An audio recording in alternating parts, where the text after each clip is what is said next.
Good morning students. Henry के नियम को आगे बढ़ा रहे हैं।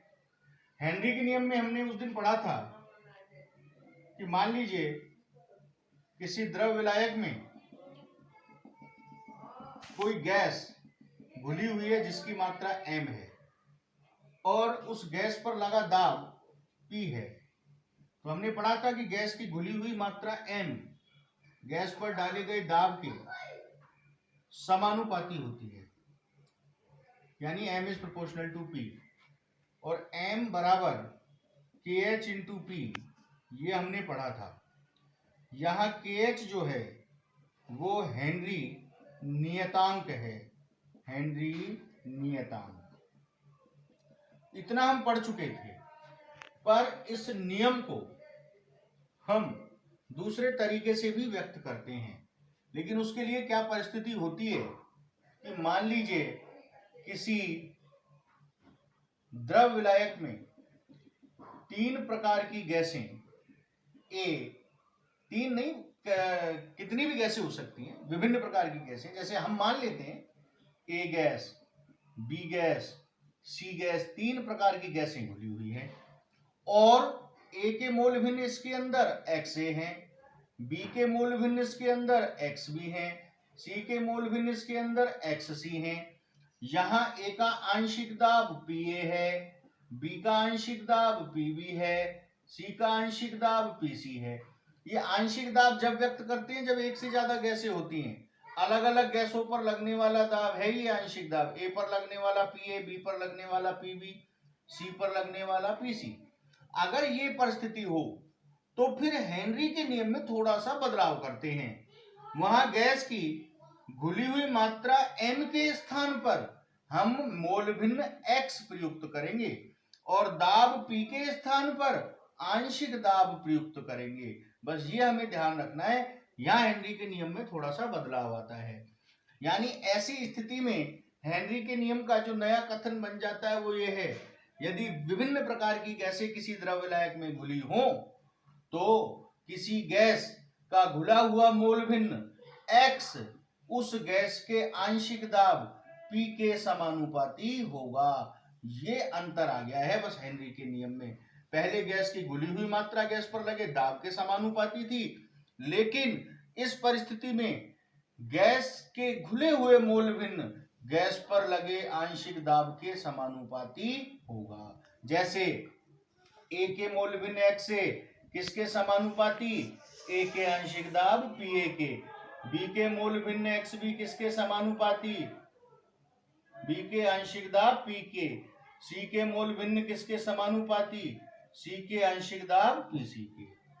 तो इस प्रकार से हेनरी के नियम का स्टेटमेंट बदल जाता है। अब इसे थोड़ा आगे बढ़ा दूं कि हेनरी के नियम के जो दूसरे इस कथन में हमने देखा है कि घुले हुए गैस के मोल भिन्न गैस के आंशिक दाब के समानुपाती होंगे। अगर समानुपाती का चिन्ह हटाऊंगा तो एक नियतांक K डैश लगाऊंगा, K डैश इंटू P। ध्यान रहे यहाँ X गैस का मोल भिन्न है और P गैस का आंशिक दाब है। ये नया नियतांक जो K डैश आया है, एक इंपॉर्टेंट बात, ये K डैश इस हेनरी नियतांक KH से किस प्रकार संबंधित होता है ये आप ध्यान रखेंगे। ये K डैश बराबर होता है 1/KH। कई बार एक नंबर का क्वेश्चन इसके लिए पूछ लिया जाता है कि K डैश बराबर 1/KH। ध्यान दें, दूसरे किस प्रकार रूप में व्यक्त कर सकते हैं हेनरी के नियम को? जब विभिन्न गैसें घुली हो विलायक में तो प्रत्येक गैस का मोल भिन्न उस गैस के आंशिक दाब के समानुपाती होगा। नया कथन हो गया, विलायक में घुला हुआ गैस का मोल भिन्न गैस के आंशिक दाब के समानुपाती। A के मोल भिन्न A के आंशिक दाब के, B के मोल भिन्न B के आंशिक दाब के, C के मोल भिन्न C के आंशिक दाब के समानुपाती होंगे। समानुपाती हटाएंगे तो नया स्थिरांक K डैश आएगा और इस K डैश का हेनरी नियतांक K से जो संबंध होता है वो होता है K डैश बराबर 1/KH।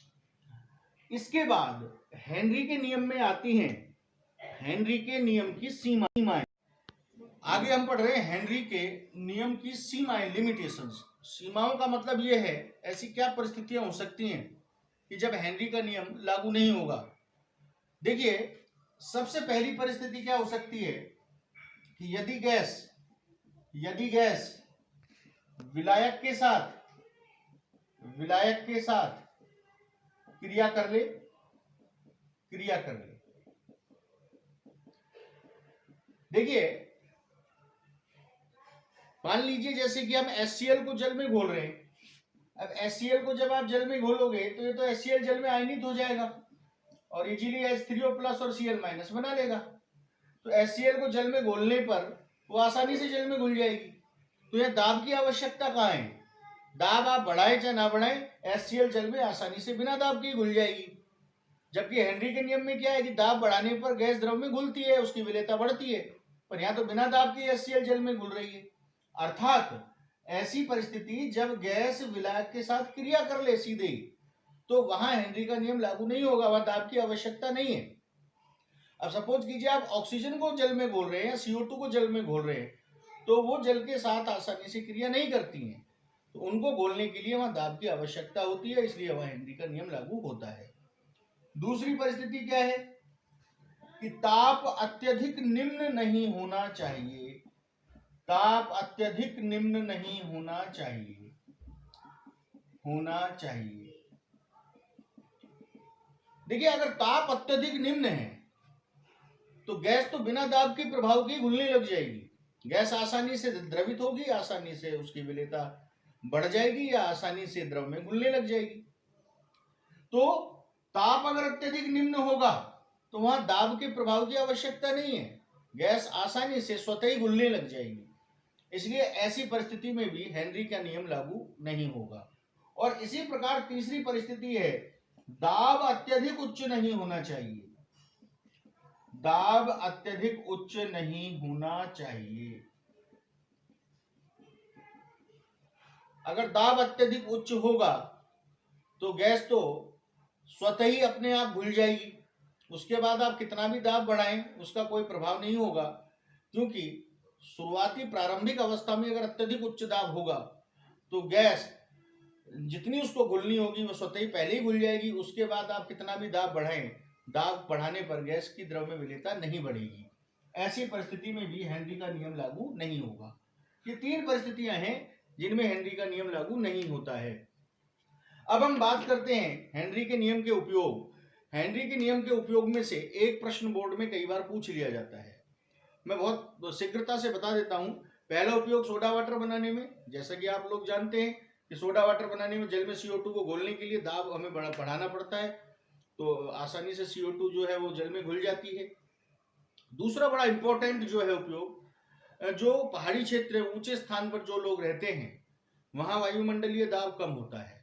दाब कम होता है तो हेनरी के नियम के अनुसार रक्त में ऑक्सीजन की कम मात्रा वहां घुलती है। इससे कोशिकाओं को कम मात्रा में ऑक्सीजन प्राप्त होती है, जिससे कई बार ये देखा जाता है कि वहां के व्यक्तियों में सोचने समझने की जो शक्ति है वो कम हो जाती है। ये एक प्रकार से कहीं पागलपन सा आ जाता है। इस रोग को एनोक्सिया रोग कहते हैं। एक तीसरा है जो समुद्री गोताखोर जो होते हैं, जब वो समुद्र के अंदर जाते हैं तो वहां दाब अचानक बढ़ जाता है। बढ़े हुए दाब के कारण हेनरी के नियम से उनके रक्त में जो वायुमंडलीय गैसें हैं वो बहुत ज्यादा मात्रा में घुल जाती हैं, और जैसे ही वो समुद्र से बाहर आते हैं तो दाब कम होता है, तो गैसें तीव्रता से रक्त से बाहर निकलती हैं, जिसमें नाइट्रोजन के गैस जो है उसके रक्त वाहिनियों में बुलबुले बन जाते हैं जो रक्त के प्रवाह में बाधा उत्पन्न करते हैं। इन बुलबुलों को बैंड कहते हैं। रक्त के प्रवाह में बाधा उत्पन्न होने से रक्त वाहिनियां फट सकती हैं, व्यक्ति की मृत्यु तक हो सकती है। इससे बचाव के लिए कृत्रिम श्वसन में जो गैस काम में आती है उसका उपयोग करते हैं, और उसके अंदर लगभग 56.2% नाइट्रोजन, 32.1% ऑक्सीजन और 11.7% हीलियम के मिश्रण का उपयोग किया जाता है इन बैंड से बचने के लिए। यहाँ तक आप लोग पढ़ लें, नोट्स में सब कुछ लिखा हुआ है, ये उपयोग लिखे हुए हैं, सीमाएं लिखी हुई हैं। आज यहाँ हेनरी का नियम कंप्लीट होता है, गैसों की द्रव में विलेयता कंप्लीट होती है। आगे के टॉपिक में हम कल आपसे मिलेंगे। Thank you.